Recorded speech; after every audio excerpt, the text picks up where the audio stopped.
Peter Kalukas. I'm with the FEP Operations Center. By the way, fantastic talk. I love digital transformation topics, and you hit like every mark. My question would be, you know, you have a group of folks who represent our industry in the room, and you talked about mistakes with technology or digital transformation. Just so we don't make those mistakes again, what was your greatest example of a bad technology transformation that really impacted either the doctors or the patients themselves when you think about it? Thank you. I appreciate that. Gosh, I wish I could stay 2 more days and I could answer that question because there's so many. There's so many. Kelly, can we make that happen?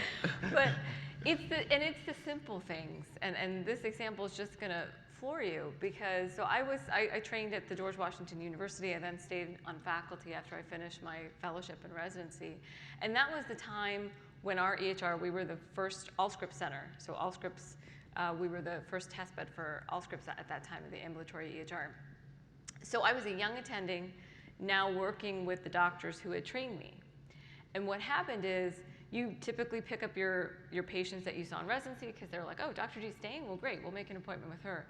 Once the EHR was completely implemented, for whatever reason, my panel became very full very quickly. And while any young doctor would be excited by that, like, wow, I have so many patients that want to see me, I was essentially taking patients from my partners who were the ones who trained me. So slightly embarrassing, and I actually didn't know why it was happening because I was not on TikTok or doing anything to drum up business. And I asked a patient one day who had seen one of my partners for many, many years. I said, you know, Joe, why are you seeing me? You've been seeing Dr. A for like 20 years. And he said, you know what, Dr. G?